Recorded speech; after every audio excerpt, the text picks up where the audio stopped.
everybody, this is Infamous OG back again with yet another episode for my first Pokemon Nuzlocke. This is Yellow Edition, Gen 3 or Gen 1. Like I said, I'm Infamous OG 1973. I am doing this with Team Retro for Nostalgia Gaming Retro. If you want to check them out, they're on YouTube and Discord. Nostalgia Game Retro. If you want to check me out, I'm on gaming. I go by Gaming with Infamous on YouTube and Discord. I also have my own channel on minds.com called Roger Hansen. That's my real name. And I have a Discord channel that goes by Roger Hansen as well. If you guys want to check me out on there, you can. I've also started a channel on Gilded, so if you're on Gilded, check me out there. Finally, I got to the Safari area. This is what I was talking about before, where they have different areas where you can catch different Pokemon. I think they break it up into 3 or something like that. I didn't really catch any Pokemon here, so I was just basically on a mission at this point. And believe it or not, I'm really surprised that I have the points that I have right here. Nostalgia said I had 91 points, and I thought I was really down here. Took a pretty good beating in those last ones, but I guess I came through a lot better than what I thought I did. Now, while we're going through this, I will go ahead and tell you the rules for this Nuzlocke. It has a point systems that was set up by Nostalgia Gaming.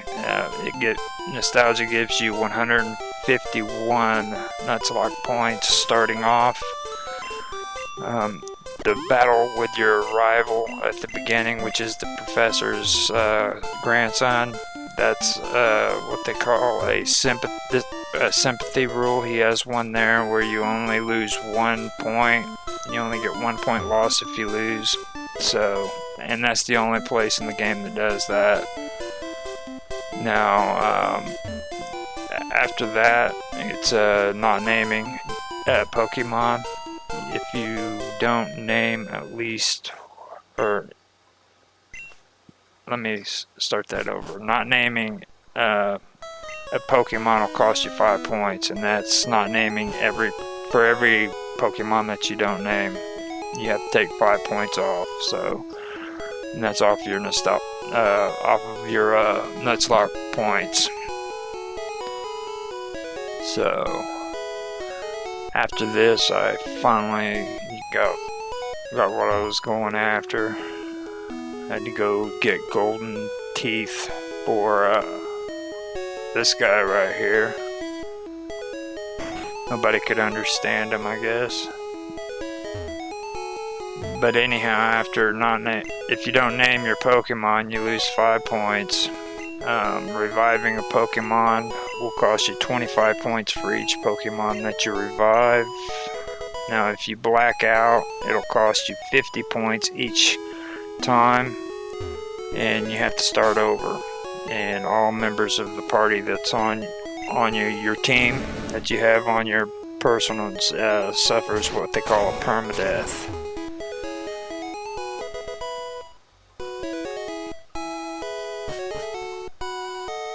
So right here is where I kind of got confused about the surf thing, but a lot of that got edited out. Now, to go on past this, I do want to point out that you're going to have to do surf, so just be aware of that when you do. And bubblegum is the one that I had to do. It had to be a water creature, so that answered one of my earlier questions about what's good about that. And this is a puzzle. This cave right here, you're gonna have to go through this and be able to know how to move blocks and stuff. I actually had to go back and get strength. I believe it was through Dinobot, yeah, so that he could move those boulders, because you can't do it on your own. If you don't have that HTM or whatever, you can't do it. Yeah, it's Dinobot. He has to have strength. Now he can move that boulder, but without that, you're pretty much not gonna go anywhere. Okay, now reviving a Pokemon will cost you 25 points each, like I said, and then I mentioned the permadeath. Now, using health potions or items that heal you will cost you 20 points each. It costs 20 points each for healing items, but be aware that the Pokeshops doesn't cost anything, so you can go in and heal your Pokemon all you want over and over again, and it won't cost you any Nuzlocke points. Okay. Now, a Pokemon that faints will cost you 10 points each, and that Pokemon is dead. That's the permadeath I was talking about. Now, when I do my dead permadeaths, I take and I put my Pokemon in the computer system. And I want to point out, if you do that, don't heal your Pokemon before you do that. If their bars are empty, leave them empty, put them in the computer, because if you heal them at the Poke Center before you put them in there, then you're going to be deducted for reviving your Pokemon, and that's going to cost you. So just be aware of that. Put them straight into the computer.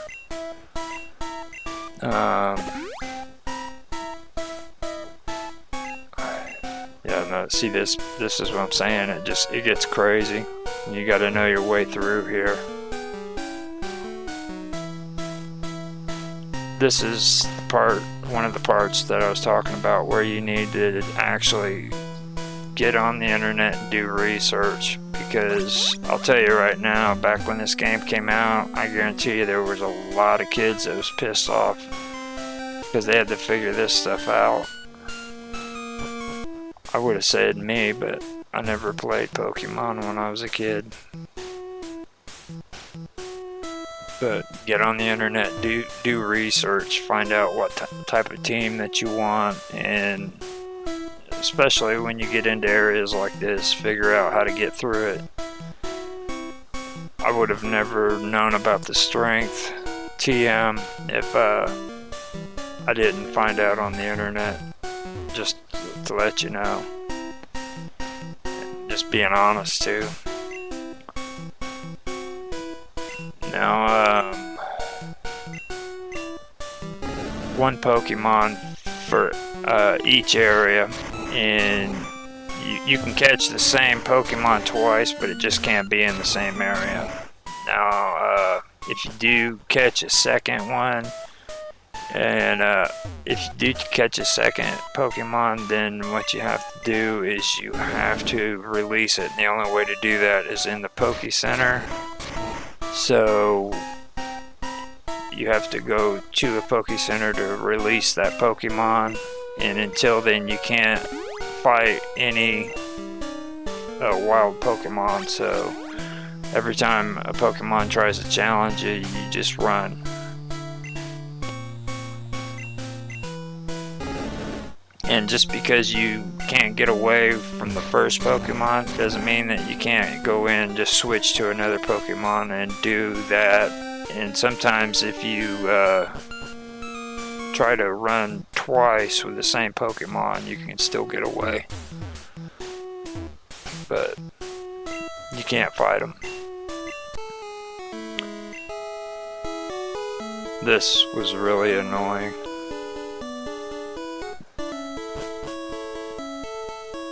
I think this was the most annoying part of this whole level.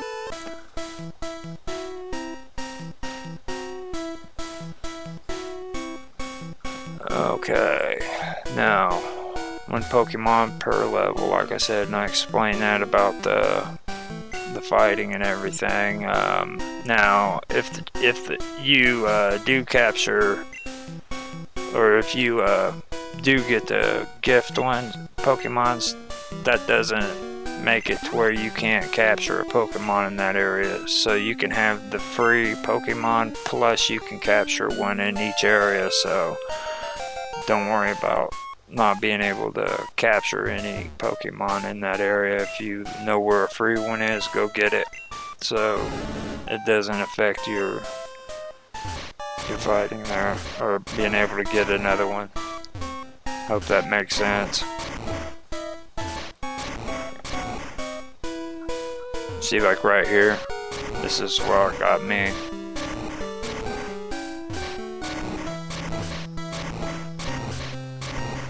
This is the first place I actually had to figure that out, and putting that boulder down into the hole and jumping behind it, stuff like that.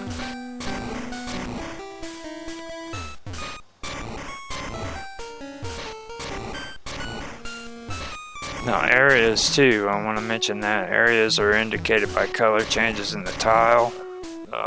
If you're not playing on the Gambit, or on Gambit, which is Game Boy, and it's the ones that are in black and white, that's another thing you're going to have to keep an eye on, which areas is the color tiles for this one. So generally it's the color tiles. My nephew said that he usually goes by the music, but I don't know about all that. Like I said, this is my first Nuzlocke, so some people could be doing it that way as well.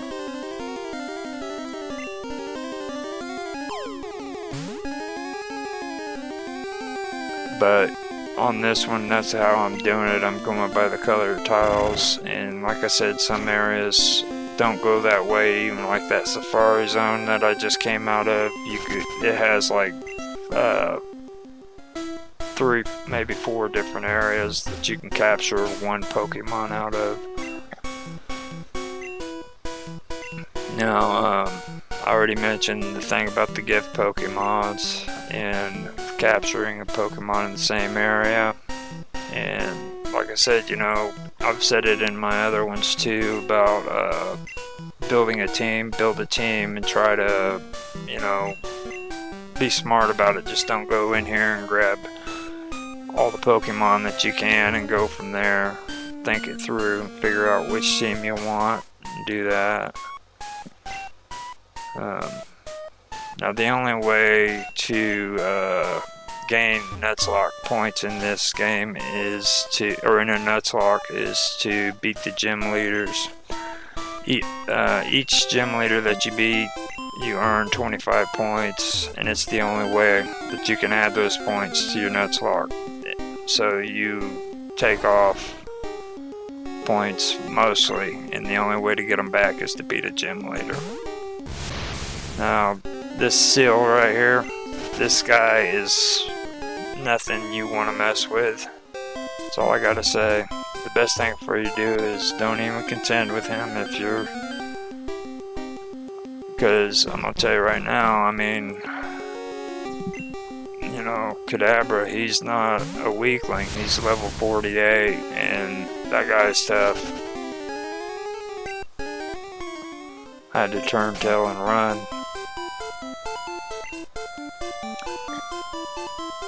So, like I said, that's the only way that you can get Nuzlocke points. Before I used to say slow down and farm for XP, but since I started this, my opinion about it has changed, you know. One thing I do want to suggest is run through, do test run or trial runs if you haven't done a Nuzlocke, or if it's your first time playing Pokemon, then I especially recommend that you do it. Other than doing research, go through and do test runs before you actually do this stuff, so that you can get your routine down on what you really want to do.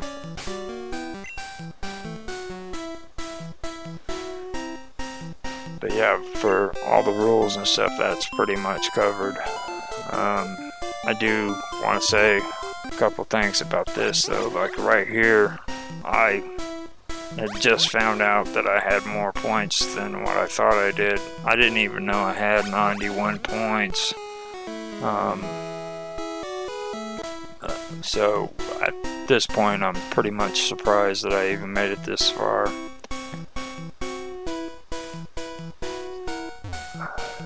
The game really started to impress me up to this point. By this time, I was really surprised. I'd already known that Pokemon was a lot better than what I thought it was when I was younger, but there's a lot of interesting things going on here. And the glitches in this game are just insane. So I've got 91 Nuzlocke points, and for the majority of the time that I continue playing, I'm going to be using Kadabra, Dinobot, Lactose, and Bubblegum. And the only reason why I have Lactose on there is for teleportation and Bubblegum for surfing. So one mistake I made too is like right here, I'm relying a lot more on Kadabra than what I really should be doing. And the psionic thing, or the kinetic, whatever they call that, I needed to have that other one. I ended up getting rid of it for some other ability, and I should have kept it, because I started running into issues where I ran out of I couldn't do that move again because I ran out of it, is basically what it is. Still having problems remembering the terminology.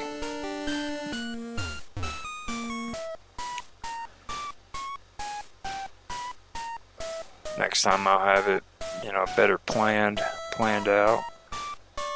Me and my nephew are talking about doing a red versus yellow. Well, we're not talking about it. We've already got one part done, so we're at Brock's gym. We'll bring that out here before long too.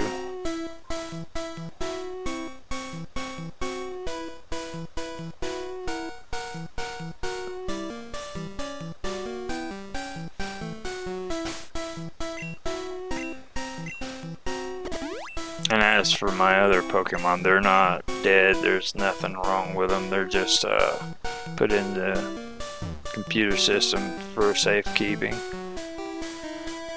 I just figured if there was a chance of me capturing another Pokemon, it'd be best to bring it down.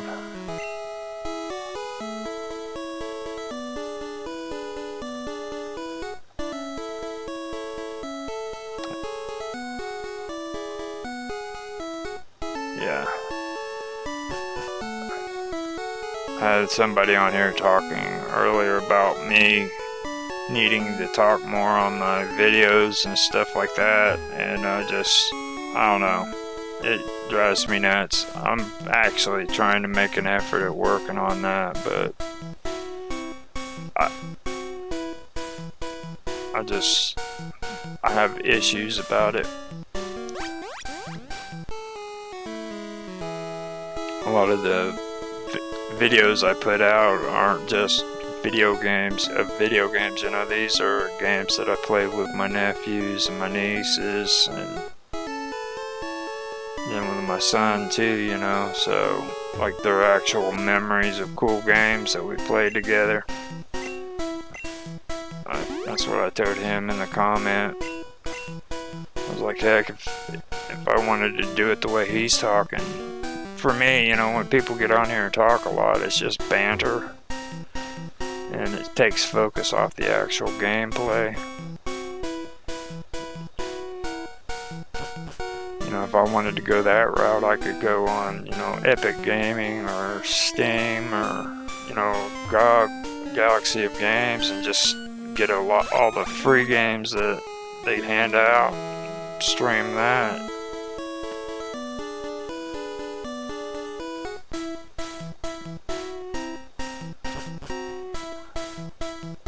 But like I said, I'm working on doing some conversation, trying to figure out stuff to talk about.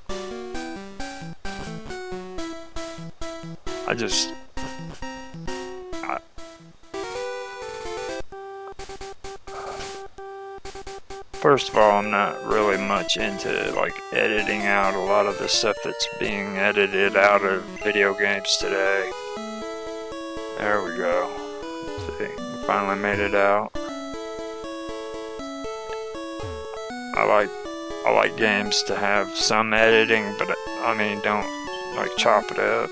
Where's the wire back?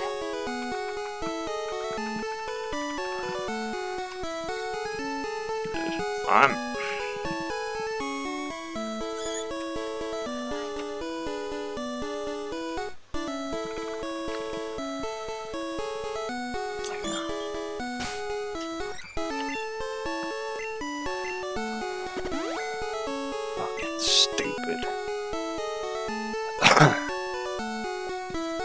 But yeah.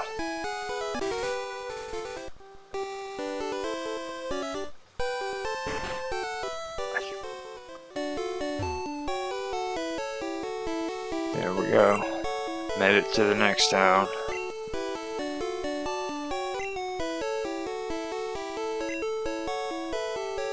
I thought there'd be more involved in a lot of this stuff, but like after Safari, in my opinion, there really wasn't. And another thing I want to mention too is like after I finally gave up on keeping my Pokemon under 30 and just let them go, it seems like the higher up past that you go, the easier it is to defeat these Pokemon. Like a lot of them are like in their 30s, in the level 30s and stuff, where I've got a level 48 Kadabra, and I'm just like going through them like they're butter. That's the one flaw I did notice in this game. Now, right here, I kind of got distracted on what I was talking about, but well, the reason why I don't talk on videos in the first place, and I really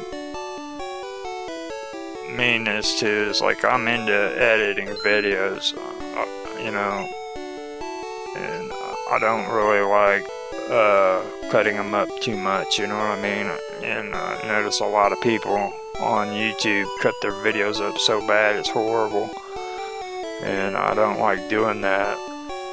So I try to keep my edits down as low as I can, and then on top of that, like talking on it, you know what I mean? Like I could take this video without my voice on it, and I can do 500 different things with it if I know what I'm doing.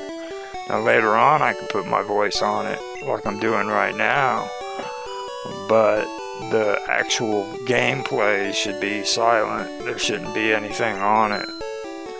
So maybe that's an option on some of my stuff too. Just go through, make my videos, and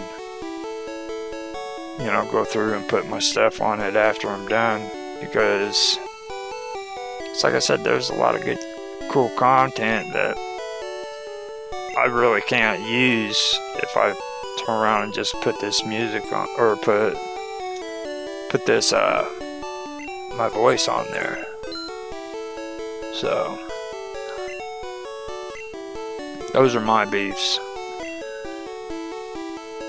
The one thing I do like that a lot of YouTubers don't like doing is I actually like to edit, you know. I mean, I'm really big on that, so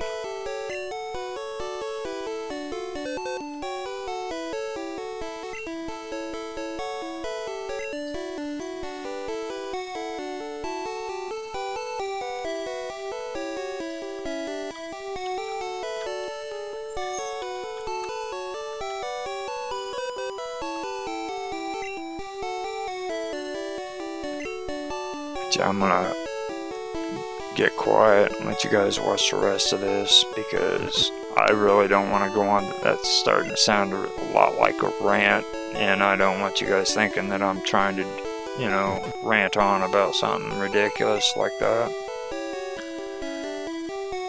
Because, like I said, I've actually had fun on this game, and I enjoyed it. So